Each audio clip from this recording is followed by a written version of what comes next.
people, welcome back to my channel. This is your Mama Sam. Hola mga amigo, amiga, kumare at kumpare. Kamusta kayong lahat? Sana lahat po kayo ay okay at safe ngayong araw na ito. At syempre, kung ako naman ang tatanungin nyo, nakikita naman ninyo ang beauty ng Mama Sam ninyo. Fresh overload pa rin, di ba? Ganyan talaga kapag umiinom ka ng maraming vitamin C plus kumakain ka ng maraming banana. Dahil sa banana, mas nakakaloka ang ganda ng Mama Sam ninyo. Charot! So, kamusta naman kayong lahat? Sana lahat kayo ay okay na okay ngayong araw ng Sunday. So, have a blessed Sunday sa atin lahat ng bonggang-bongga. At syempre, kung ako naman ang tatanungin ninyo, ito napaka-fresh overload ng beauty natin, di ba? Ganyan talaga kapag maganda ka. So, yon. At hindi lang yan, syempre, hello talaga sa lahat. At syempre, gusto ko rin magpasalamat sa mga walang sawang tumatangkilik dito sa Mama Sam Vlog, araw-araw, lagi-lagi. Maraming salamat guys sa pagmamahal at suporta na binibigay ninyo. At hindi lang yan, syempre, sa mga bago nating subscribers, hello po sa inyo lahat. Maraming salamat guys sa pag-subscribe ninyo, syempre, dito sa channel ko. At syempre, sa lahat naman ng mga ka-Mama Sam dyan na laging sumusuporta dito, araw-araw, ng mga makasolid ha. So, yon, maraming salamat. And then, of course, shoutout ako kay Madam Catherine Kane. Hello. Thank you so much, Madam Catherine, sa pagmamahal at support na binibigay mo, lalo-lalo na sa mga ginagawa ko. Thank you so much. And then, of course, kay Ninong Perfecto Ensyang Jr. Hello po.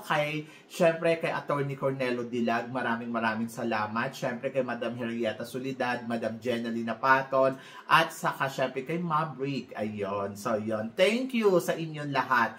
At syempre, ang nagmamagandang Christine Ann Perez. Syempre, nandiyan din sila Barbet Elizalde, Yaya Muhammad, si Russell 2016, si Randy Lucas, at marami pang iba. Maraming salamat. Hindi ko na iisa-isahin kasi magtatagal tayo. Kaya naman ngayong araw na to, marami akong hatid na chika sa inyo na talaga naman, my gosh, magtataas ang kilay ninyo ng bonggang-bongga sa mga pag-uusapan natin ngayon. Kaya guys, wag na nating patagalin ang ating mga chika. So, para sa una nating chika, Miss Universe Philippines, mas inabangan kesa sa Miss Universe Thailand. Kasi ang naging views ng Miss Universe sa YouTube after 7 days ay 6.8 million. Yung Miss Universe Philippines. Samantala, ang Miss Universe Thailand naman ay 3.7 million lang. So, yon.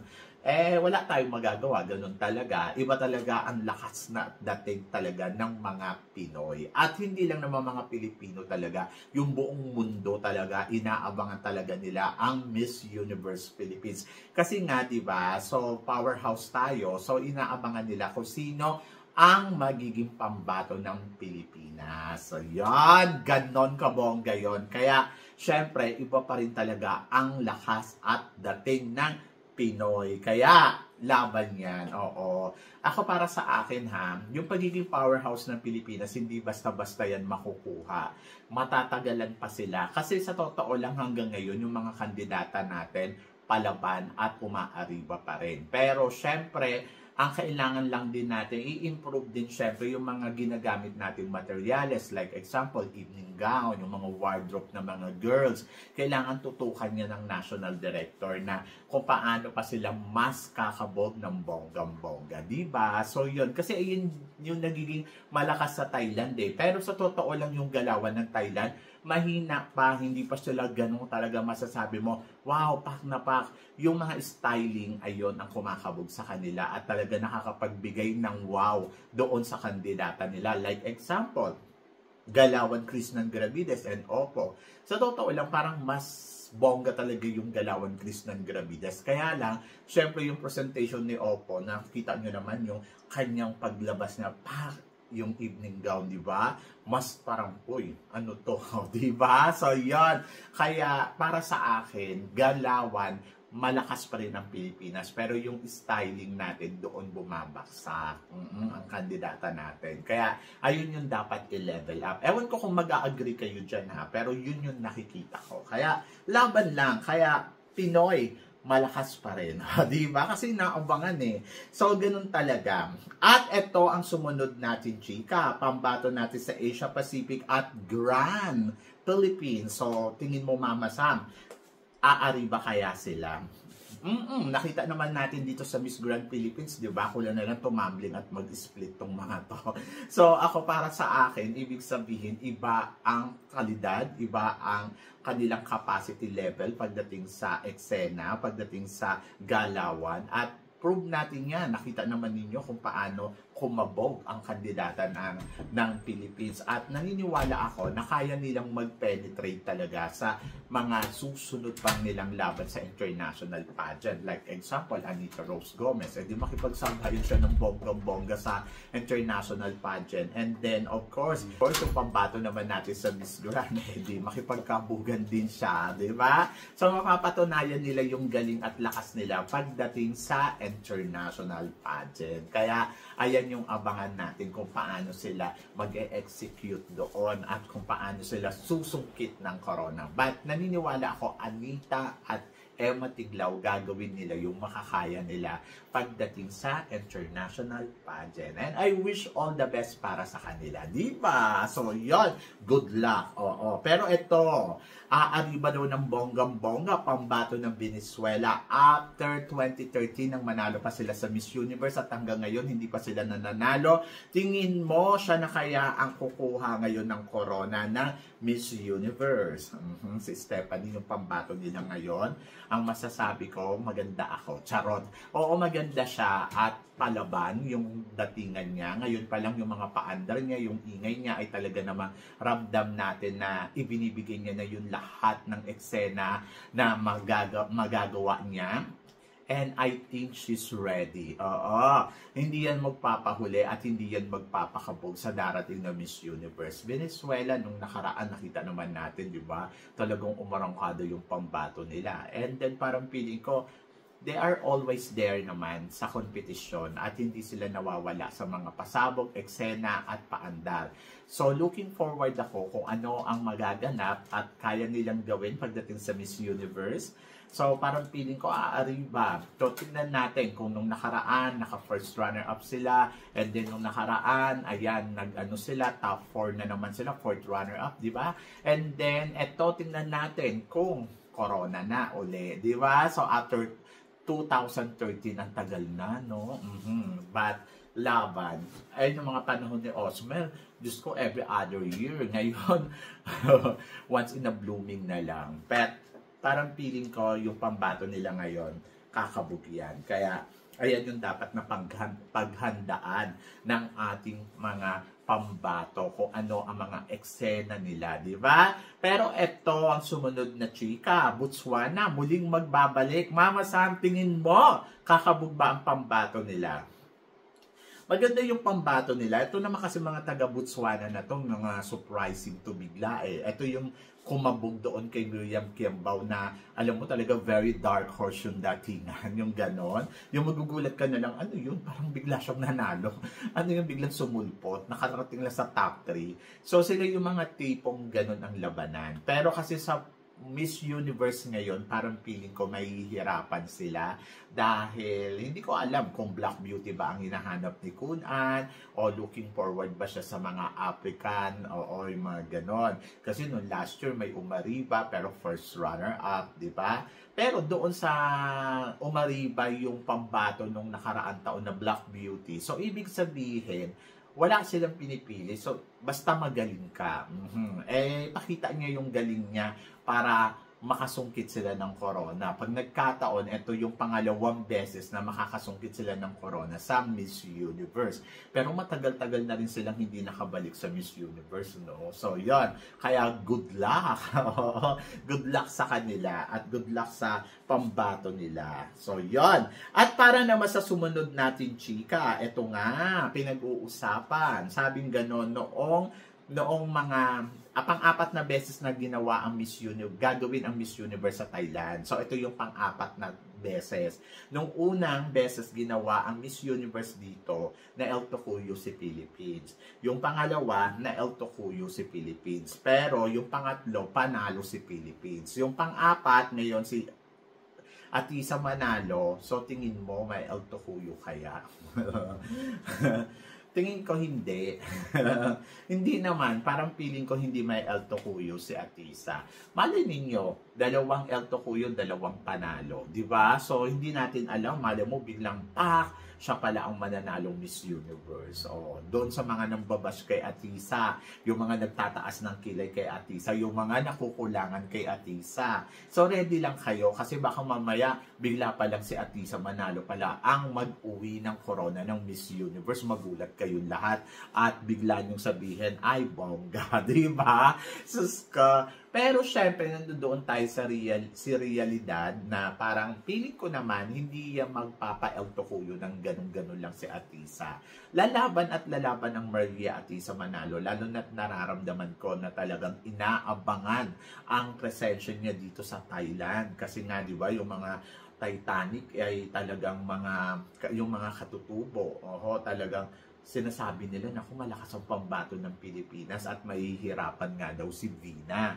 Pero ako, para sa akin, wish all the best syempre kay Atisa manalo. So ipakita niya lang kung ano ang kailangan niyang ipakita para manalo siya ng Miss Universe. Ako maka-top 5 lang talaga si Atisa. Happy na ako, guys. Bonus na lang yan kung makaka-top 3. Ay nako, Diyos ko, tatalo na ako ng bonggang-bongga. Pero kung mananalo siya, ay nako, talagang iiyak ako. So yon, kasi alam nyo guys, sa totoo lang, way back 2018, di ba, nanghinayang tayo dahil first runner-up lang si Atisa. And then, lahat tayo talaga, aminin naman ninyo, na gusto ninyo mabigyan ng chance talaga si Atisa makapag-compete sa Miss Universe. Kasi nga, ang feeling natin, pang Miss Universe siya. So, feeling lang natin yon. Pero, yung nilaban siya sa Miss Cosmo, maraming nadismaya kasi sabing ganon, ay, hindi naman pala kaya ni Atisa manalo sa international pageant. Swerte niya na talaga doon sa ano. Pero ako ngayon, hamon to kay Atisa manalo. Hindi mo masusukat yung galing ng isang kandidata dahil natalo siya doon, yung hatipong ganon. At parang, ayan yung magiging basihan natin para sabihin natin na hindi siya malakas.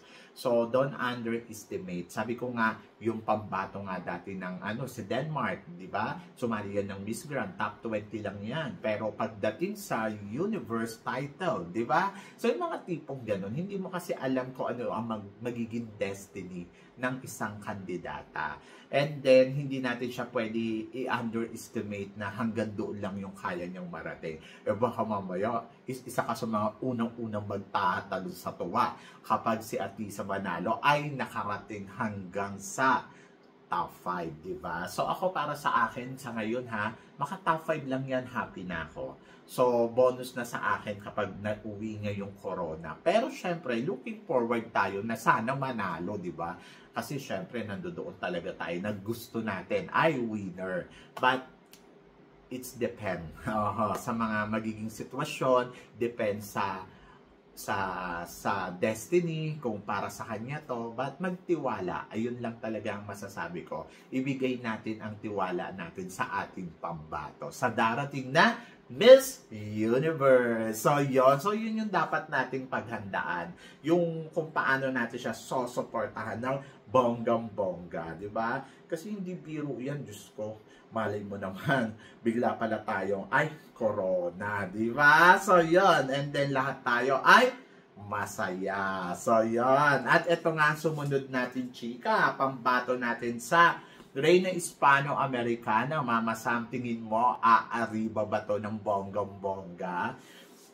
Well, si Beatrice Maclellan, maganda siya. Naniniwala ako yung ganda niya ay talaga naman para sa Reyna Hispano. Hindi naman niyang pipiliin dyan kung hindi siya ganong kabongga. alam naman natin in terms of Q&A ay kumakabog talaga at kumukuda yan ng bonggang-bongga. So ako, para sa akin, feeling ko kaya niya makipagsabayan. Mapaghandaan lang niya ng todo-todo talaga ang Reyna Hispano-Americana ay kaya nito mag-back to back. Kasi performance, marunong magaling Tapos pagdating sa kudaan, matalino. So kaya niya siguro sa uluhin yung mga Espanyol, di ba? Kung paano siya magpe-penetrate doon ng todo-todo. So, ako naniniwala ako na may ibubuga talaga. May ibubuga talaga ang Beatrice at parang feeling ko, kaya niyang mag-runners up dyan ng bonggang-bongga. And then, let's see, di ba? Pero kasi mas maganda kung si Nikki De Mora yung nilaban nila dyan. Kasi pag si Nikki De Mora, pag nilaban nila dyan si Anita Rose Gomez. Yes! Kasi kapag si Anita Rose, parang feeling ko, ay nako, hindi yun magpapahuli ng buhay. Performance, kaseksihan, di ba? Kasi syempre mga Latinas, tapos makikita nila, ay ang sexy ng pambato. Ang ganda ng ang ganda ng katawan. Di ba? Katawan pa lang, may masasabi mo, may wow na. Di ba? So yun. So ako para sa akin why not? Oo. So kaya ni Anita Rose to. Baka ang lakas pa natin maka-back to back dyan kung siya yung ilalaban. Pero hindi siya si Beatrice, parang feeling ko naman kaya din ni Beatrice. Pero yung back to back hindi ko alam, hindi ko pa naiisip.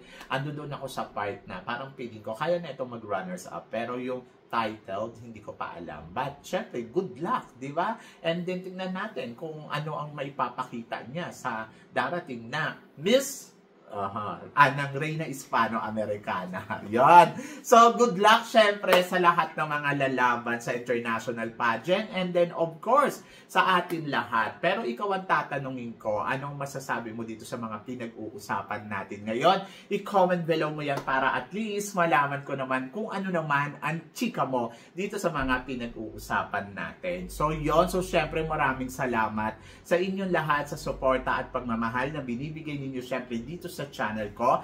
At sa mga hindi pa po nakaka-subscribe, please don't forget to click like and subscribe my channel at i-click nyo na rin po ang notification bell to more updated syempre sa aking mga chika. Sabi ng ganon, always keep smiling and laban lang. So guys, hanggang dito na lang. Hanggang sa muli nating chikahan. See you tomorrow. Thank you guys. Thank you.